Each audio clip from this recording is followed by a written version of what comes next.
Assalamualaikum warahmatullahi wabarakatuh. Saya Nabila Salsabila dengan NIM 22210101038, Program Studi Pendidikan Agama Islam UIN Kyai Haji Ahmad Siddiq Jember. Ini kita akan belajar mengenai bagaimana sih supervisi pendidikan di sekolah.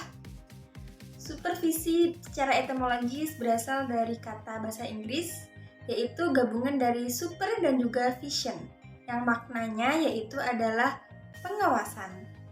Jadi supervisi pendidikan ini merujuk pada serangkaian aktivitas yang bertujuan untuk membantu guru dalam mengembangkan kemampuannya untuk mengelola pembelajaran guna mencapai tujuan pembelajaran yang telah ditetapkan.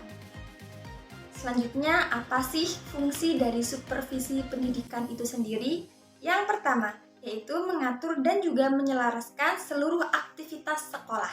Nah, yang kedua yaitu mendorong peningkatan profesionalisme guru.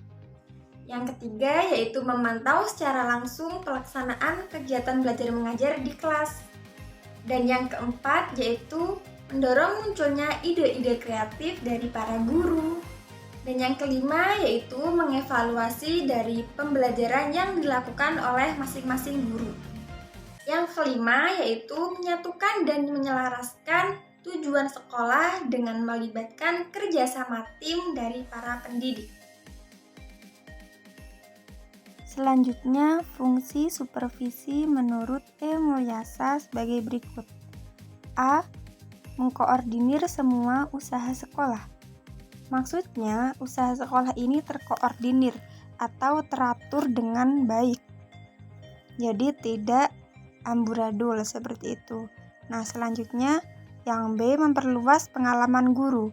Nah, jadi pengalaman guru dengan adanya supervisi ini menjadi luas, tidak hanya terbatas.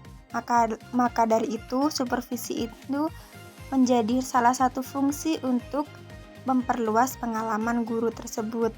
Nah, yang C itu menstimulir usaha-usaha yang kreatif. Dan yang D, memberikan fasilitas dan penilaian yang terus-menerus.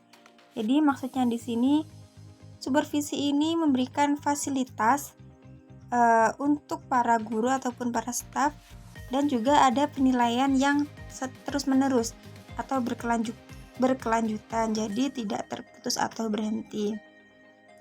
Berikutnya yang E, menganalisa situasi pembelajaran. Jadi fungsi supervisi ini juga untuk menganalisa atau menganalisis bagaimana sih situasi atau kondisi pembelajaran berlangsung. Dan yang terakhir yaitu memberikan pengetahuan dan skill kepada bawahan. Nah, maksudnya di sini supervisi juga menjadi fungsi. Di sini supervisi itu memberikan pengetahuan ataupun skill, yakni kemampuan kepada bawahan.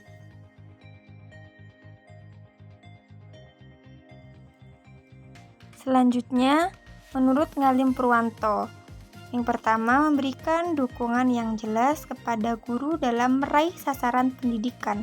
Jadi maksudnya di sini supervisi pendidikan ini dapat memberikan dukungan yang jelas. Nah, yang jelas di sini berarti kepada guru ini paham akan apa yang diberikan kepada supervisi atau fungsi ataupun tujuan manfaat dari adanya supervisi tersebut dalam meraih sasaran pendidikan. Nah, yang B yaitu membantu guru dalam membimbing siswa melalui berbagai pengalaman belajar. Jadi maksudnya supervisi pendidikan ini juga membantu guru. Dalam bentuk apa? Yaitu salah satunya membimbing siswa melalui berbagai pengalaman belajar. Jadi kan dalam kegiatan belajar mengajar itu terdapat beberapa pengalaman yang harus dilalui atau yang harus kita dapatkan dari berbagai pengalaman tersebut. Maka dari itu fungsi dari supervisi pendidikan atau tujuannya yaitu dapat membantu guru dalam membimbing siswa melalui berbagai pengalaman belajar tersebut. Nah, yang C yaitu mendukung guru dalam pemanfaatan media dan berbagai sumber belajar. Jadi guru ini didukung dalam memanfaatkan media dan berbagai sumber belajar. Contohnya, tidak hanya sumber belajar itu dari buku atau LKS saja, buku paket atau LKS saja, tetapi juga dapat dari internet ataupun sumber belajar lainnya. Dan kalau media itu contohnya seperti bisa dari proyektor, ataupun laptop, ataupun handphone, ataupun lainnya. Seperti mata pelajaran yang terkadang membutuhkan alat peraga nih. Contohnya ketika mata pelajaran matematika yang biasanya menggunakan bangun ruang. Alangkah baiknya jika ada alat peraga tersebut, karena siswa atau peserta didik itu akan jauh lebih mudah jika ada alat peraga tersebut. Dan juga mungkin dari mata pelajaran IPA atau biologi yang terkadang tuh ada membutuhkan mikroskop, ataupun biologi biasanya itu dengan replika atau contoh dari kerangka manusia ataupun organ dalam manusia dan lain sebagainya. Berikutnya yang D, yaitu membantu guru dalam melakukan evaluasi terhadap perkembangan belajar siswa. Jadi supervisi pendidikan ini juga membantu guru dalam melakukan evaluasi atau penilaian terhadap bagaimana sih perkembangan yang telah terjadi atau yang telah ada dalam belajar siswa tersebut.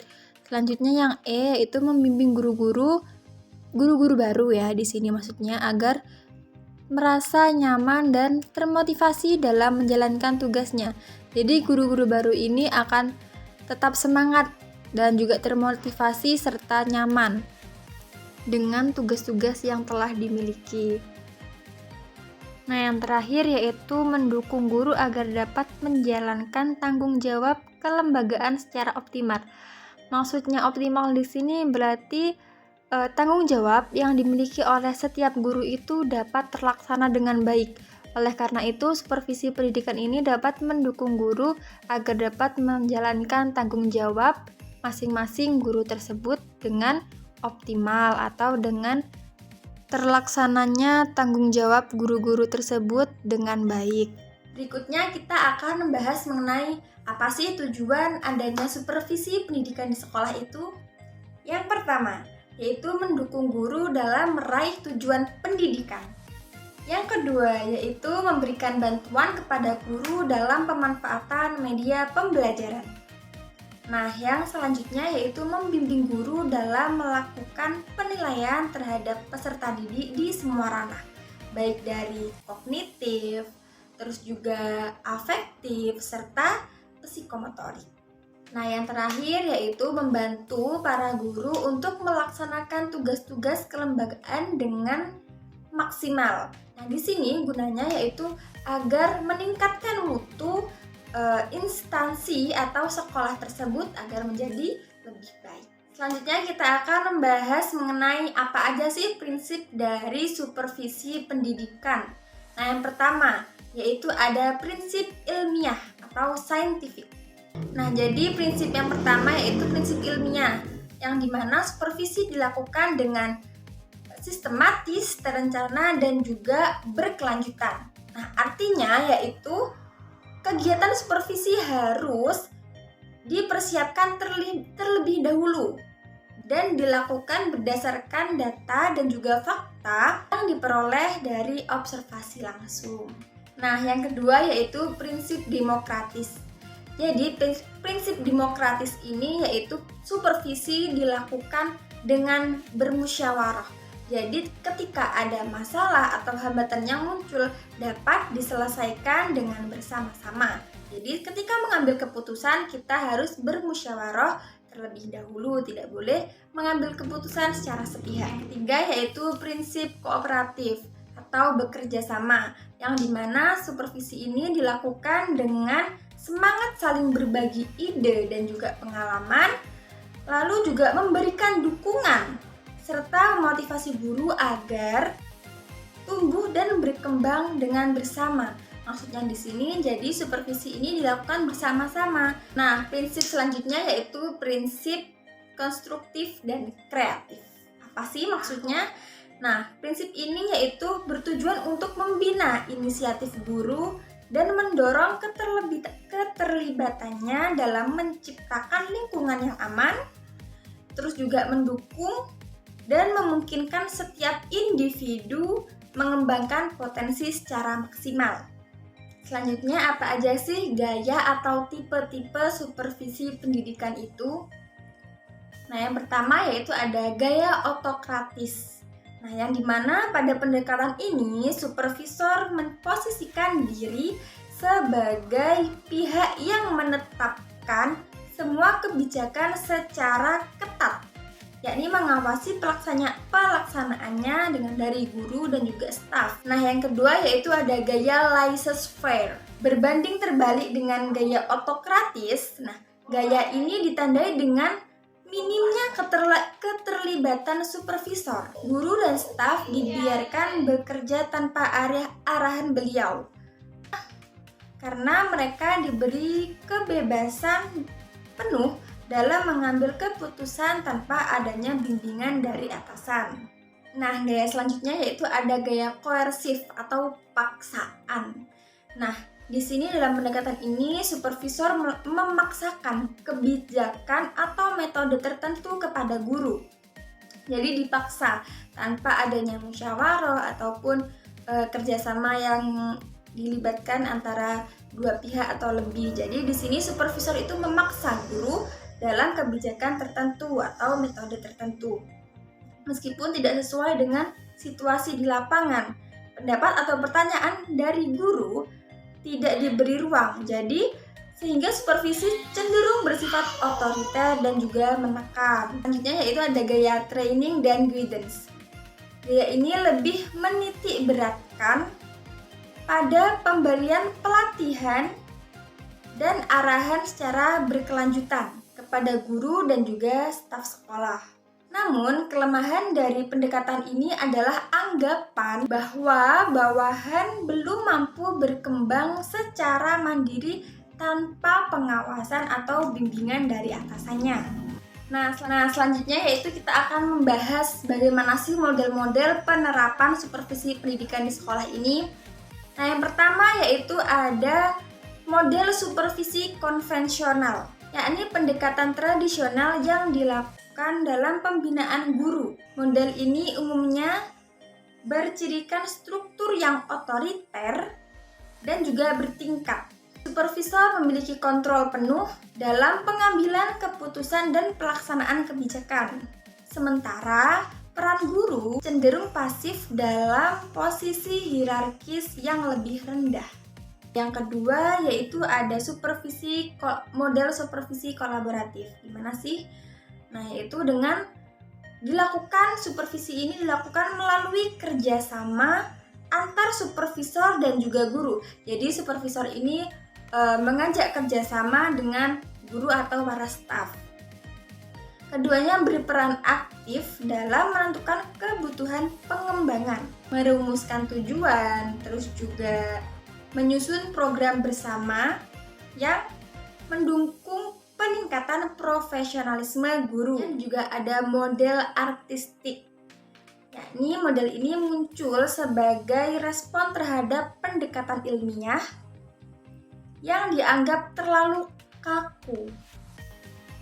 Supervisi artistik menekankan pada kepekaan persepsi dan juga pemahaman supervisor dalam menilai proses pembelajaran serta dinamika kelas yang bersifat halus namun bermakna. Dan model yang keempat atau yang terakhir yaitu model supervisi pengembangan atau development. Fokus utama dari model ini adalah pengembangan jangka panjang kompetensi seorang guru tersebut. Proses supervisi ini diarahkan pada pembinaan berkelanjutan, jadi tidak berhenti, dilakukan secara terus-menerus. Lalu pelatihan profesional, pengembangan karir dan juga serta peningkatan keterampilan tertentu guna mendukung pertumbuhan guru dan secara menyeluruh. Mungkin sekian yang dapat saya sampaikan. Kurang lebihnya mohon maaf, semoga bermanfaat. Wassalamualaikum warahmatullahi wabarakatuh.